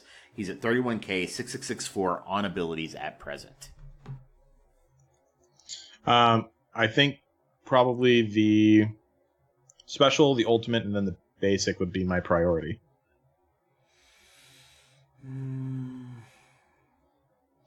Yeah, I mean, you want that third summon. Mhm. You definitely want, or you want the guaranteed summon, I should say. The ultimate getting the 80% piercing is really nice. I like his passive, to be honest with you. I would do his passive probably first or second at the latest, because that's the one that prolongs all his positive effects whenever he gets a kill. Mm-hmm. So and all villain techs. It's not bad. I don't know if I would still, but it's certainly not, nothing on him is bad. No. I mean, thing to look, remember. you could get by without putting a T4 on his basic. I didn't. I T4'd that guy immediately, all 4 abilities. But yeah, I think that, I think special, ultimate, a special passive then ultimate would be the way I would go. Yeah. Let's see. Captain Albino says 55 days to unlock Coulson. Reasonable? Yeah, I think it's reasonable. I think that because they're keeping the Greek raids around every day, or they're basically constantly right now. Every day you should be getting, or every other day you should be getting a gold orb. You should be able to get enough gold in a day to be able to afford roughly 500k gold. Yeah. So, yeah, I think it's reasonable. This will be a fun one. Chadro asks, who is your favorite Star Trek character? Who would you put in the game, and what abilities would they have? So, Hebrew, who's your favorite Star Trek character? I'm no help here. Spock is my only Okay. person that I like. Captain Kirk and Spock are like the only 2 people I know. There is nothing wrong with saying Spock. Spock is a fantastic character. There we go. I'm a Kirk guy personally. Kirk's my favorite character. I know it's very easy to say, but not the Chris Pine Kirk, the William Shatner Kirk. So yeah, I'm kind of the old school Kirk character, but in newer, though I did like Archer. He was a lot of fun. He was the captain of the very first Enterprise, the NX-01. Though, who kind of comes in as a sleeper pick? Ordo from Deep Space Nine. Yeah. He was fantastic. I really liked Ordo. Yes, I'm a Star Trek nerd. I Deal with it. Let's see. Who would you put in the game, Hebrew? No Gambit, and not Gambit. Wait. So just in general, who would I put in the game? Yes. If Gambit's out, obviously we know I'm going to say that. I read into Moon Knight a little bit more. He's a psychotic Batman. Yeah, he's pretty crazy. I would say he's pretty high up on the list. But I think number 1 would probably be Nightcrawler. Nightcrawler's a solid pick. Yeah. Really like, okay, what abilities would he have? An ability where he teleports onto Ultron and then just basically pulls him out of the fight for the rest of the match. Teleports him out of there. I'm not sure what abilities he would have. I mean, obviously something based around teleporter. He'd have to be a controller, so or at least a controller or support. I'm not sure how his teleporting would work. I guess it would. I think stealth is probably the closest you would get with that. Basically, he makes them stealth. They can't be hit. it makes the enemies stealth so they wouldn't be No, hit? no, no. It makes your team stealth so your team can't be hit. Yeah, but I would imagine like, I guess so. I just feel like it would. I feel like it's a new mechanic that they'd have to change something up with. That could be. Like maybe an enemy character is actually like you kind of teleport them away for like a turn or two or something. Wouldn't like that so just they be a actually stun? Yeah, but it would have to. But that's the problem. Like it would have to be thematically different. It doesn't make sense that they're just stunned. Like they'd have to be gone or something. So it's a tough character to like work with because if they did a stun for him, I just feel like that wouldn't be thematically cool. You know? No, I get it. I do. I understand. I'm just trying to work within the current confines of the game. Right, and that's the problem is that I don't think that he would work very well, or he would be incredibly lackluster if he did have to work within the confines of what we currently have in the game. So I'm not 100% sure on that. But one person that I would like to see, another person, which does work better in this, is Professor X. I know that's kind of like boring because of course he should be in here, but he would be cool. I think being able to basically have someone, it'd be a similar situation of, you could control people to attack their own teammates and stuff like that. That'd be pretty interesting. Definitely some things like lower their, attack, give them offense down or something like that, or defense down because you can control them to, do things. Right. Like let their guard down and stuff like that. So I don't know. There's some things you could do. That's probably boring. You probably have a more exciting answer. So I was afraid you were going to take my top pick, which is right now Moon Knight. I'm really mad I don't have MUA3. I didn't go into him at all. So if you have a kit in mind for him, though. No, I really don't because, just think Batman. He's basically Batman, but as he's a psychotic Batman willing to kill because he's possessed by an Egyptian god. Yeah. So he's really a brawler. He would be more of a brawler that would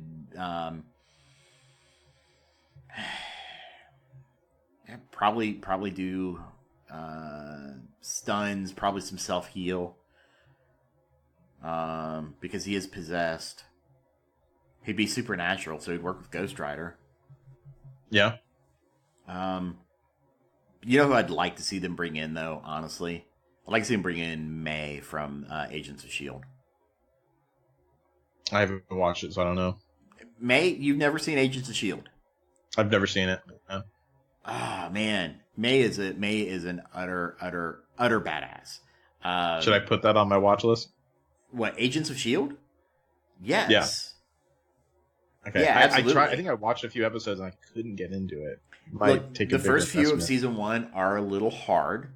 But just remember, you're coming out. You're right between Avengers and Captain America: Winter Soldier. That's the time frame you got to be in the MCU. And Agents of S.H.I.E.L.D. starts basically a few months after the end of the first Avengers movie. Okay, fair. But yeah, Agent May would be cool, and she'd be a flat out brawler. And she would just absolutely wreck people. Yeah, I can't think of anything specific on that because it's getting a little late. So, but we've only got a few different, you can tell it's getting late. We only have a few questions left here. So, let's see. Our buddy Shallister's back, by the way. I didn't know if you knew that. Yeah, I did see that. He asked, keep hearing meh things about Wakandans as a viable U7 raid team. What are your thoughts on them? Here's my Wakandan roster, so I'm obviously hoping they're better than advertised. Everything I've heard is meh. Yeah, so it's like you have a solid amount of red stars on all of them. So I will say I do think yours will fare better than the average, that's for sure. Yes. But you have to make sure that you have the right T4 investment on them, which is the Shuri passive, the ultimate, the special, and then Black Panther's passive, and then I think it was M'Baku's passive, I think it was M'Baku's passive. Those are like the necessity ones. So you should at least have those, and then there's a lot of other ones that you probably want, just to like if you're really going to have them be your raid team for Old 7. But that being said, they didn't perform, even with that, they didn't perform spectacularly in the Ult 7 that we saw. From what everyone is expecting, the new Ult 7, in fact, they already did confirm, in fact, it is going to be more difficult than the one that we saw there. Right. I don't expect them to do that great. I gotta be honest. I think that they're gonna fall. And I think that since there's a whole new meta being involved with it now, I think that you're gonna see them do even worse than what we saw last time. So I would be, you have red stars, so that's good. So you'll probably do better than the average, like I said. But for the reasons that I've mentioned a couple times before, I think there's going to be a new raid team coming down the pipe. I think it's going to be a big investment. I think it might be costly, but I think that they're going to be the ones that MSF is expecting you to get, or Foxnet is expecting you to get, in order to really dominate Ult 7. It could be the Asgardians. And I think you might be right. So, we'll see. And just for reference, he's got a Black Panther around 73k. Let's see, Killmonger at 61k, Okoye at 60k, M'Baku at 53k, and Shuri at 51k. Let's see. Wolver asked a question. I've actually asked him for some clarification because I don't know exactly what he means here. Because what was the favorite of your week in game and out? I'm not sure what he means there, so he might have had a small seizure. We'll see. So, victim of quick typing, I'm sure. Yes. So, Wolver, if you're still listening, I'm not in the studio audience chat. Send me a DM there and let me know because I'm in the grab bag channel. So, let's see, grab bag. I've lost the grab bag. Hold on. Sorry. I moved. Oh, because I was already in that channel. Let's see. So Forsaken asked, what are your thoughts on this? It's the 7-day gold subscription for $14.99. Look, it's what $2 a day, roughly two plus a day. No. No. Yeah. No, it's terrible. No. No. No. No. No. Okay. I mean, think about it, guys. You're looking at $60 a month for 30 million gold. Huh. No. Yeah. No. Let's see. Favorite thing that happened this week in game and out. So it's favorite thing that happened this week. So Hebrew, what's your favorite thing that happened this week? Joker releasing. I'm so pumped to see that movie. It's crazy. So. Yeah, man. I wish we lived closer. Yeah, I would totally go see it. Absolutely. I think it'd be a fun time. I'd teach you to appreciate a good movie. My favorite thing about the week, the fact that I had the time to take off a mini vacation. There you go. Even though it's like for a terrible reason, but yeah. Well, so here's the thing. I'll be actually at the end of the month, I'll be 4 years in my current job, which is a record for me. For anybody that knows me, you don't understand why. I heard that chuckle. Yeah.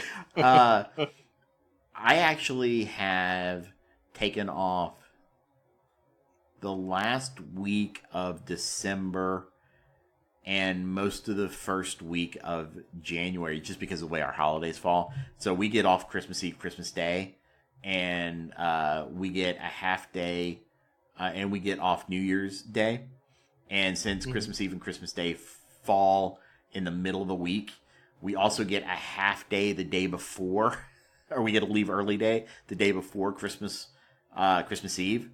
So I only had to take like 2.5 days off that week to get that full week off. And I got it in early because a lot of people request that. And then I was able to do part of the following week. But I'm afraid with the 3.5 days that I took this week, I'm going to have to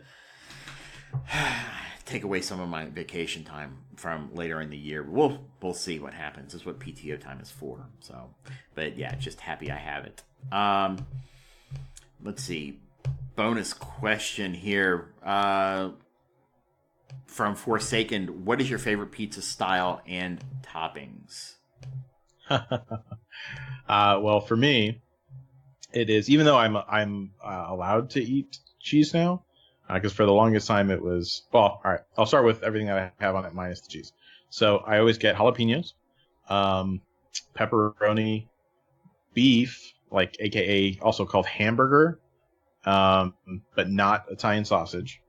So those, black olives, onions, and mushrooms, and then sometimes pineapples.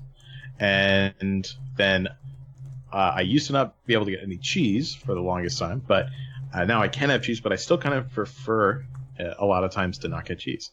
So, which is weird. I just gotten used to it. So, yeah, that's mine. Lots of toppings. I love toppings on my pizza.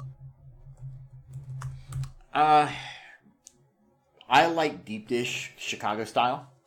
I like the really thick crust, but it's got to be soft. I like it doughy. I forgot to mention for me, mine was thin crust. Sorry, but yeah. Topping wise, I'm a huge fan of green olives and mushrooms with pepperoni, but I honestly can eat pizza with just about anything. And I think the people that don't like Hawaiian pizzas just are wrong.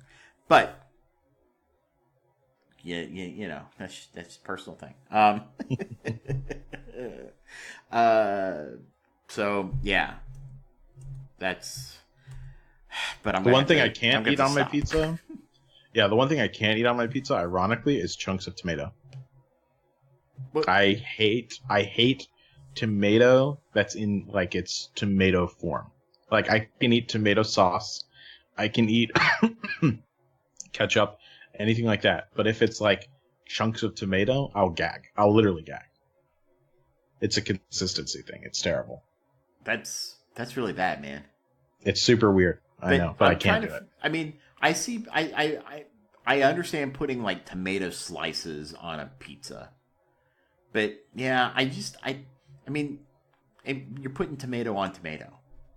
I know. I also think that just the concept of it is weird, but yeah, like I've had people before that do that really love tomatoes, and they like chunks of tomato on their pizza, and I can't do it. I will gag. Yeah, and by the way, Forsaken, asking a guy who hasn't been able to eat in almost 4 days now, eat anything really solid and good when his wife has pizza and he loves pizza, that's just cruel, man. Oh yeah, cruel. there was one time where I had to do, I think it was 10 days with no solid foods for one of my diverticulate outbreaks, and my dad brought me home a Whataburger, just a plain single Whataburger, and it was the most, still to date, the most delicious thing I've ever experienced in my life. Yeah, Whenever I could finally eat again. I want a greasy burger so bad. So bad. Exactly. It was so funny. It, like, nothing will ever taste as good as that. It was amazing to have food. I imagine it won't. But Hebrew, yeah. I think we're getting close to wrapping up for the day. Before we go, was there anything you wanted to say to anybody? Nope, any projects you're working on or anything? Yeah. So we just actually, one of the big things that we do for Alternate Reality is we do a D&D campaign. And it's called The League of Extraordinary Dicemen, and we actually just went back and remastered the very first episode. We've had a lot of fun with it, and it's doing extremely well, and it's a blast to do. That's awesome. So, yeah, I highly recommend everyone and anyone to go check it out, look it up. It's fun. And, I mean, that's kind of it for now. But outside of that, for patrons, thank you guys so much. We always appreciate it. Everything that you donate to us, we would be able to still do it without you guys. So huge thank you to them and everyone that showed up live. You guys are awesome. So many of you guys come back every single week. It's insane, and I love it. So thank you guys. We really appreciate it. Yeah, absolutely. So just to let you guys know, I am working on another podcast coming up soon. And it's not going to be game related. This one's actually going to be more talk show interviewing. I've got some tentative working titles. So I'd love to get some, kind of focus group feedback. I think the one I'm leaning towards most right now, Hebrews, is the one I sent you earlier in chat. Yeah, I was about to say, don't say it out loud, but yeah. Why not? I mean, someone else can claim it. I'd like to see. Well, that's true. They could. Yeah. I don't think anyone is going to do it. Like, no one here's a douche, but right. But you never know. I mean, we do get crazier things a about lot of listeners every week. So, but yeah, I'm working on a new podcast. So hopefully I'll have some more details soon. I'm trying to get like 5 or 6 episodes in the bank. And I've started doing a little bit more on videos, and I want to start recording some more narrative type of podcasts, talking about like DC and Marvel lore, history, storylines, things of that nature. So, but I also mirror a lot of what Hebrew said about our patrons and our listeners. You guys showing up every week. You make the show. You really, really do. So, we just want to say thanks for listening to the Ravager Report. You can find us on any and all of your favorite podcast apps or by going directly to our Podbean site at ravagerreport.podbean.com. Don't forget to subscribe and leave us a rating and a review, as it helps us make the show better for you. You can find us on Twitter at RavagerRepo and join our Discord channel at discord.me/RavagerReport. If you would like to help support our show, you can do so at patreon.com/RavagerReport. And for just $5 per month, you can get early access to the uncut live show a day or two before it's released. Finally, we do want to send a great big shout out to all of our listeners and patrons for their continued support. And until next time, keep fighting, true believers.